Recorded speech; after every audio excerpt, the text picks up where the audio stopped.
자, 그래서 이런 학문적인 거, 경제적인 거, 정치 문제라든지, 뭐, 의료의 연구라든지, 이런 것들은 이제 제가 좀 공부를 좀 하면서, 이걸 리더십에 있어도 상당히 좀 적용을 해봐야 되겠다. 좀 통합적으로.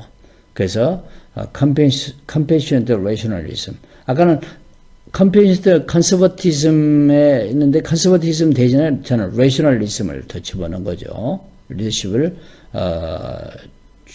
만들어냈다. 그렇게 이제 보는 입장인데, 이 초대되기 때문에 온전히 합리주의 리더십은 뭐냐?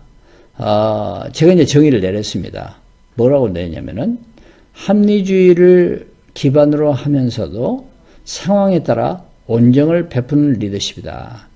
그러니까, 리더십이라는 건 지난번에 했죠. 어떤 조직의 목표를 위해서 그 목표를 달성하기 위해서 영향력을 행사하는 과정이나 결과를 리더십이라고 제가 이야기를 했습니다. 다시 이야기한다면은 리더십을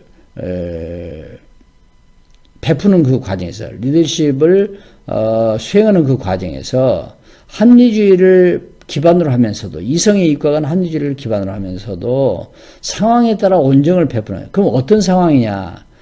상당히 좀 애매한 그런 개념들이죠. 그런 상황을 좀 구체적으로 제가 설명을 드리겠습니다. 어떤 상황에서 온정을 베풀어야 되는 리더십이다. 그렇게 보는 입장이죠. 그러면은, 이 온정이란 건 컴패션은 사실 아까도 얘기했잖아요. 컴패션이란 것은, 그 라틴어로 패션하고 컴하고 합쳐진 말입니다. 패션은 열정이죠. 열정, 패션. 컴 하면은, 패션은 열정이라는 말도 있지만은 심리라는 말도 있어요. 고통이라는 말도 있어요. 열정, 패션이 어때요? 고통이라는 말도 똑같은 말이에요.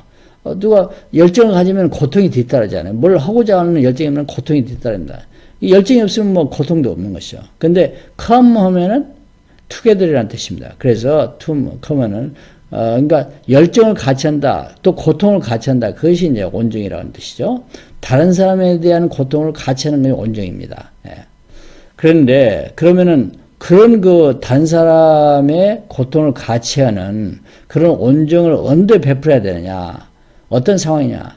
집단이나 조직을 위해서 justice, 정의를 실현할 수 있는 상황, 또 정의를 실현해야 할 상황, 이런 것들 있을 때 온정을 베풀어야 된다.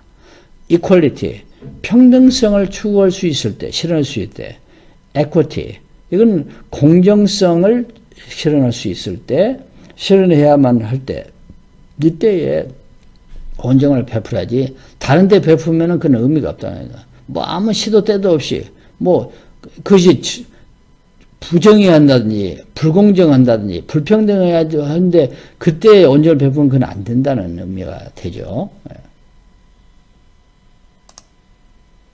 그러면은, justice는 사실은 여러분들이 뭐 잘 아시는 거죠. 정의.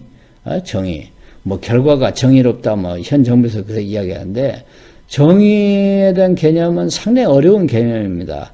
쉬운 것 같으면서 어려워요.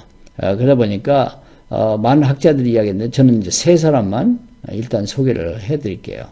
그런데, 보니까 대표적인 학자가 존 롤스죠. 롤스는 야의 정의론이라는 책을 썼어요. 1970년에. A Theory of Justice.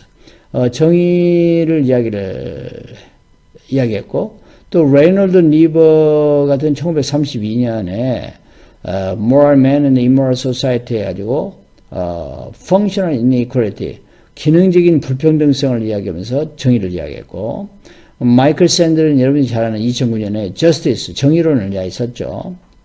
Common Good 이랬는데, 일단은 그 존 롤스 같은 경우는 좀 구체적으로 이야기를 드리면은 Theory of Justice 해가지고 되게 세 가지 원칙을 이야기를 해요. 하나는 모든 사람에게 보편적으로 주어질 건 주어야 된다. 어떤 보통 선거에 있어서 한 표씩 주어지는 거. 그게 이제 기본으로 정의를 이룰 수 있는 어떤 숫자적인 개념이, 수학적인 개념이 있어서 똑같이 혜택을 주는 거.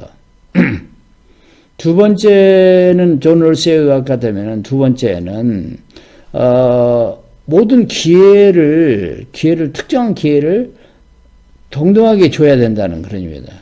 충분히 그러니까 예를 들면 장학 혜택을 주는데, 장학금, 그 원서를 세우는데, 뭐 딱 하루만 준다는 얘기면 안 되겠죠. 충분히 모든 사람이 지원할 수 있도록 기회를 줘야 된다는 것이죠. 예. 그런 것들. 그 다음에 세 번째 원칙은 뭐냐면, 존 롤스는 그럼에도 불구하고 사회적인 마이너리티, 사회적인 소수 계층에는 더 많은 혜택을 줘야 된다. 이런 것들이죠. 예. 어떤 사회복지정책이라든지 이런 것들을 아까 했던 수정 경제에서 이야기한 것들이죠. 존 롤스도 결국은 어때요? 사회 약자층에 대한 기본적으로는 모든 사람이 기회를 줘야 되지만은 또 사회 약자층에 대한 특별한 배려가 있어야 된다. 그렇게 이야기를 하죠. 온정주의를 이야기하는 겁니다. 리버 같은 경우도 Moral and Immoral Society인데 도덕적 인간과 비도덕적 저서 유명한 저서이죠. 이게 보면은 여기서 키포인트가 뭐냐면은 인간이 개인적으로 있을 때는 도덕적이고 이타적일 수도 있고 그렇지만은 이게 사회를 이루게 되면은 immoral, 비도덕적으로 바뀌게 된다는 것이죠. 굉장히 이기적이에요. 제의식도 없어져요. 협동심도 없어져요. 이런 사회에서는 결국은 사회적으로 보면 어때요? 사회적으로 저소득층이라든지 이런 약자층은 피해를 볼 수밖에 없다. 그러다 보니까 결국은 사회적인 약자층에 대한 배려가 있어야 하는데 이게 뭐냐면은 기능적인 어떤 좋은 결과를 가져올 수 있는 기능적으로 불평등성을 해줘야 된다. 그래서 보면 세금 제도 같은 것도 어때요? 더 많은 부자들은 더 많은 세금을 걷어들이고 약자층한테는 조금만 받아들면서 더 혜택이 갈 수 있도록 말해요. 이런 것들이 이제 하나예요. functional inequality죠. 그다음에 마이클 샌들 같은 경우에도 정의는 여러분들이 아마 책을 읽어보셨을 거로 생각해요. 어떤 사람들은 책만 사놓고 책꽂이에 꽂아두는 사람들이 대다수라 이해하는데 저도 가르치기 위해서 이 책을 읽었습니다만은 여기서 보면 어떤 공통선을 추구하는 것이 하나의 정의를 세우는 것이다 해가지고 어떤 이 사회가 공감할 수 있는 또 어떤 공통적으로 느낄 수 있는 그런 선을 추구해 나가는 거, 이런 것들이 굉장히 필요하다. 마치 그 서메리탄, 선한 사마리아인이 어떤 자기가 원하는 관계에 있지만은 그 원하는 관계에 있는 사람을 그에도 불구하고 자기가 다 털어가지고 그래가지고 치료를 해주고 치료비도 대주고 그렇게 이제 선한 행동을 하는 것들이 이런 이제 하나의 커먼 굿이라고 이야기할 수 있는데 그게 이제 하나의 정의를 이룬 것이다. 그렇게 이야기를 하죠. 이퀄리티 같은 것도 평등성입니다만은 평등성에 대해서도 많은 사람들 철학자도 이야기를 많이 해요. 어떤 것이 평등성인 것일까? 우리가 쉽게 이야기할 때는 뭐 평등성은 똑같이 나눠주는 거, 똑같은 기회를 가는 거 이렇게 여겼는데 조금 전문적으로 얘기하면 좀 복잡해집니다. 우선 첫 번째 언급하고 싶은 그 철학자들이 제레미 벤담이라든지 존 스타트 밀이라든지 이런 공리주의자들이죠. 유틸리테리언이즘이라고 이야기하는데 공리주의라는 최대 다수의 최대 행복을 이야기를 해줘요. 그러니까 most happiness for the most people이라고 이야기를 하죠. 여기서는 최대 다수에게 많은 행복을 최대치로 주는 것인데 그 맹점이 뭐냐면은 주로 어때요? 빈부 간의 차이, 개인에 있어서의 빈부의 차이는 별로 신경 쓰지 않아요. 그냥 사회 절대적인 행복이 얼마나 되느냐. 또 그 사람 대부분의 사람들이 어때요? 그러니까 어떤 사각지대가 있는 거죠. 그 절대 most people에 들어가지 않은 a few people, 소수의 사람들은 어떻게 될 것이냐. 이런 문제들.